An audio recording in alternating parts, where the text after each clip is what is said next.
Hello and welcome to the first proper video of this new YouTube channel, Realpolitik. Let's get right down to it. The focus today is to take a look at the general political situation in America leading into the midterm elections 6 days away, and to try and get some sense of what's going on and what we can expect come election night. With the important qualifier, we should note that it's possible we won't even have results come election night, given that it's possible that, as in 2020, control of the Senate will hinge on a runoff election in Georgia between Warnock and Walker, and we'll be talking about that very shortly, maybe doing a deeper dive into it later. So briefly, just generally to take a look at the overall political situation leading into the midterms, trying to get a sense of the trajectory. We've had, the story has been of, a real pendulum swing back and forth in a much shorter span of time than is typical for such kind of sea changes in politics. And so we've seen Biden enter office, as most presidents do, with a approval rating, of a majority. I'm looking at 538. Biden approval polling average right here. He started dipping below 50% come the summer of 2021, and will never really recovered from there. The invasion of Afghanistan, which the media particularly, the withdrawal from Afghanistan, which the media really latched onto it as being a failure of the administration, really did not contribute to popularity on Biden's part, and so he's been weak ever since. And of course, that's important in that the midterms are, seen historically as being more than anything a referendum on the party in power, a referendum on the president, and it was seeming as though this wouldn't be much different, and certainly over the summer of 2021 and late 2021, it really looked as though the Democrats were headed for a real drubbing in the in the coming midterms, and that it would be a wave, maybe even on the level of the Tea Party wave in 2010. But things have changed significantly since then, as we'll see. Of course, of course, it is the conventional wisdom that the president's party loses seats in a midterm election. The average is about 25 seats in the House lost by the president's party since 1932, in the last 90 years or so. So it's certainly a long-term historical trend. And again, this is because it's a referendum on the party in power, and I'd argue it has most to do with a certainly disaffection on the part of voters, more than anything to do with a sense that the presidency and the Congress, when controlled by the same party, really had failed to do what the voters put them in office to do. And we can discuss that trend more later. But so that's the general explanation there. So, but the point for this election is that signs started to emerge over the course of 2022 that this might prove to be more of an asterisk election in the phrase, and that the Democrats might succeed in bucking these historical trends. And of course, the thing kind of central to that discussion is the fact that the Supreme Court, as I'm sure you're aware, overturned Roe versus Wade in June of this year, with their decision in Dobbs, and well, it had a significant effect on politics. Certainly contributed to major Democratic wins, advantages in polling, and so on in the short term. And well, in the long term, it kind of remains to be seen. There's no question that Democrats are stronger in a stronger electoral position now than they would have been without the decision. Although certainly to hear Democrats talk about it, it's as though that's the only issue on voters' minds. And certainly, I'd argue that certainly polling indicates that, one poll indicated that abortion was the fourth most present issue on voters' minds, and I certainly argue that it's a weakness in Democratic messaging, that's kind of been the main focus of what they've talked about approaching Election Day, and they seem to have recognized it too. Stories have come out that they've started to kind of second-guess that focus, whereas and kind of pivot more to, for instance, talking about protecting Social Security and Medicare, which is better. It's more of a pocketbook kind of issue, whereas abortion, it is a very concrete issue, to be sure, but it feels on voters' minds more like a culture type issue rather than a real concrete, again, economic pocketbook issue, in the way that say gas prices are, which are, of course, posted on signs throughout the country. Gas prices are very potent electorally. Abortion was I argue it's not the most electorally potent kind of message, Again, it was ranked behind by voters behind crime, inflation, and the economy as their number one issues leading into the election, and and again, sort of the split and kind of fractious Democratic messaging on this issue has really, I would argue, contributed to Republican advantages in recent months, given that Republicans have had a very consistent message, which you have to give them credit for as far as politics goes. They've very consistently focused on themes of inflation and the economy, which is, of course, quite easy for them as the party out of power, given that many of these problems really can't be blamed on very many Biden administration policies, given that inflation, for instance, is very much a global problem and is even higher in Europe than it is in the United States. But it is certainly a potent message electorally, and Republicans have been seeing the benefits in the polling recently. So, but to sort of return to the summer briefly, it was a time, again, a real rising Democratic tide. There was the overturning of Roe versus Wade, which became the linchpin of Democratic messaging.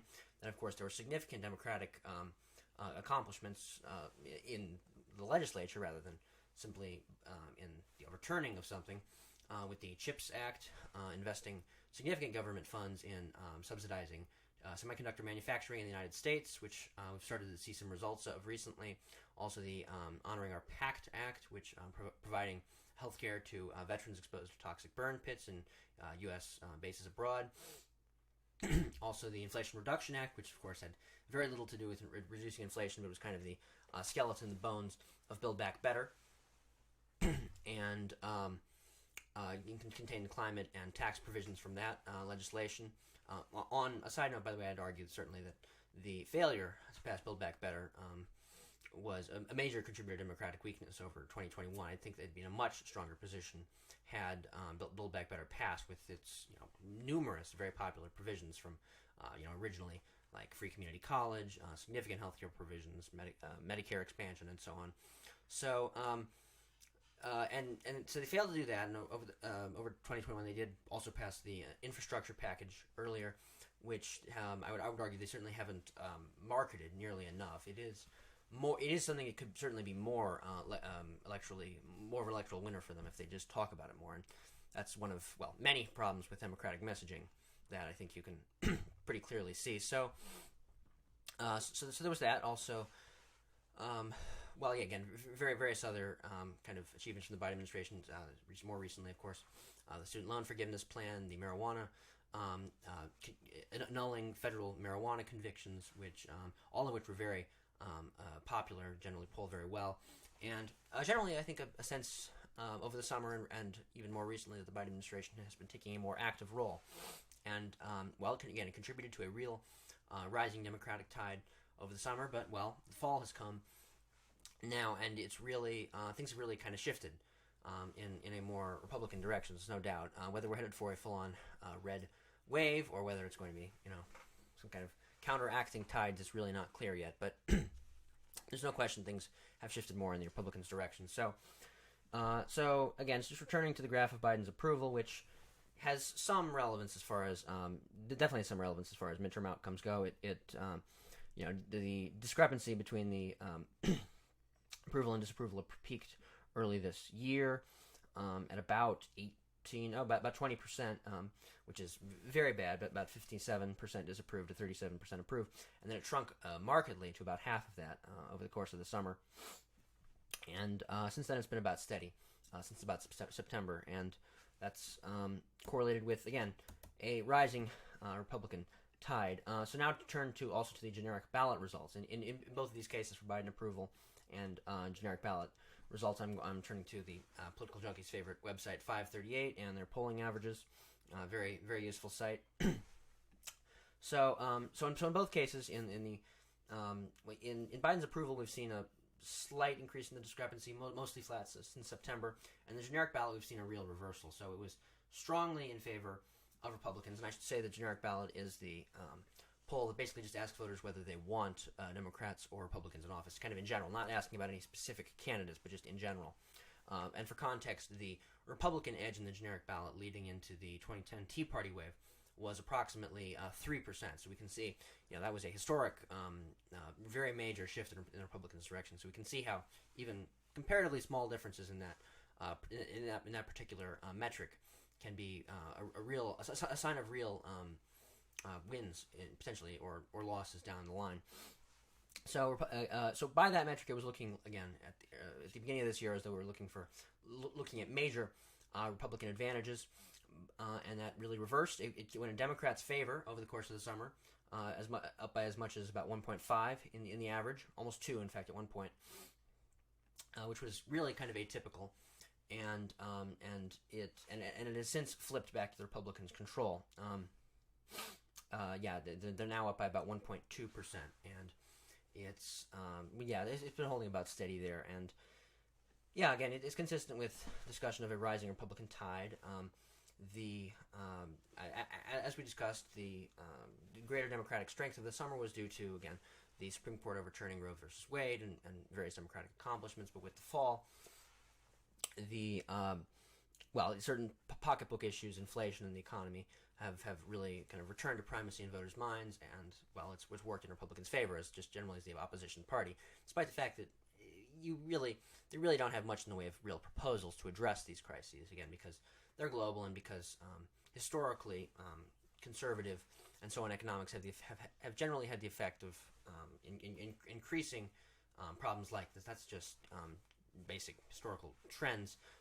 Liz Truss's recent spectacular downfall in Britain being simply the most recent sign of things like that.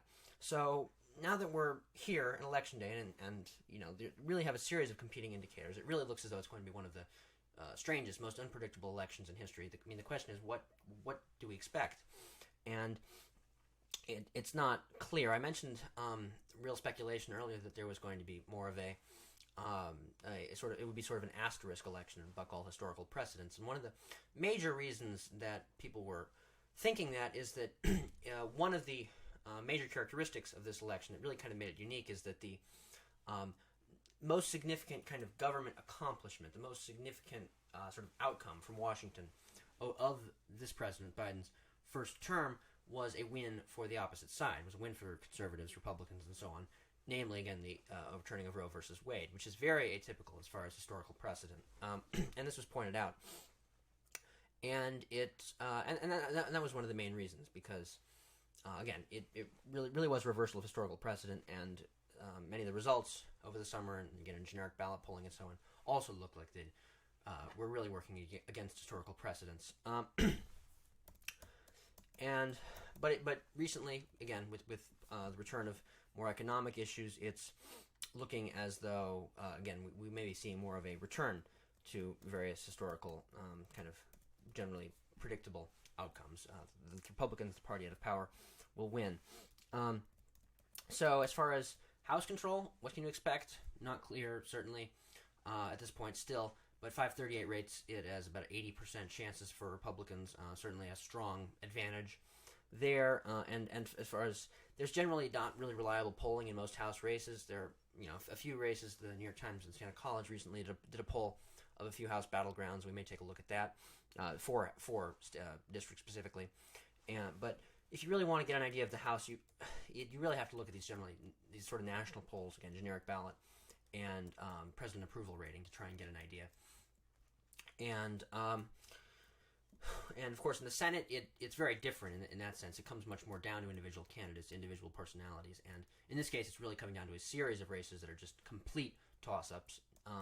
And we'll do a brief look at those before wrapping this one up, and hopefully we'll do a deeper dive into these races later in future videos. But so briefly, I'm sure you're familiar with at least to some extent, with the candidates in question. But in Georgia, it is Raphael Warnock versus Herschel Walker. It's about as much of a toss-up as it could be. Walker, Republican, Trump endorsed, and so on. Warnock, Democratic incumbent. Warnock is up 0.4% in the 538 average. Again, about as much as a toss-up as you can get. Nevada, Democratic incumbent Catherine Cortez Masto versus Republican Adam Laxalt. And Laxalt, again, not the incumbent, is up 0.6 percentage points in the 538 average, looking like a distinct possibility for a Republican flip there. Pennsylvania, a seat currently held by Republican Pat Toomey, but it's an open district with his retiring. John Fetterman, current lieutenant governor, hoodied 6'9", tattooed. He was up at some points by more than 12, by about 12% in the polling average, but now it's shrank. The difference has shrunk considerably, which was expected with Republican coalescing behind their nominee. But so Fetterman's now up by about 0.8% in the polling average, 46.8% to 46.1% due to rounding and so on. So also again a real toss-up. Ohio, seat currently held by Republicans as well. Trump endorsed J.D. Vance versus current Ohio Representative Tim Ryan. Vance is up 2.3%. That one, it certainly looks as though it's trending Republican, but it's still kind of hard to predict outcomes at this point. Although I would certainly give Vance the edge in that race. And finally, Arizona, of the competitive races we'll talk about here, there are more that are sort of within the margin of error in most polls. But Arizona, it's incumbent Democrat Mark Kelly versus Trump-endorsed Republican Blake Masters, who's amplified some election denial and so on about the 2020 election and so on. And Mark Kelly, former astronaut, again a Democratic incumbent, is up by about 3 percentage points in the polling average. So he looks as though he has an edge there. But it's with each of these races, it really is anyone's race. We have Trump-endorsed TV host Oz. We have Fetterman. We have Masta. We have Laxalt, Warnock, Walker. There are, again, so many individual candidates, individual political styles, personalities. The one kind of consistency is Trump, really, throughout just about all of these Republican nominees, and it's just very hard to say. Although, and 538 rates at almost pretty much an exact toss-up at this point in as far as overall Senate control. And little old me, I'd be inclined to agree with that as well. And so, in each of these cases, I think we'll just have to wait and see what happens come election night. And again, with the House, even harder to predict, although it looks as though Republicans have better chances. And in that case, I would just advise looking again at the generic ballot results and the presidential approval results. And beyond that, well, I don't know. Do a brief Rip Van Winkle type thing and wake up on Wednesday of next week, and then you don't have to wait in anticipation any longer. And anyway. So that's all that's all for this. Hopefully we'll have some more videos in the coming days on more specific races and things to watch in the coming midterms. And that's all for this video.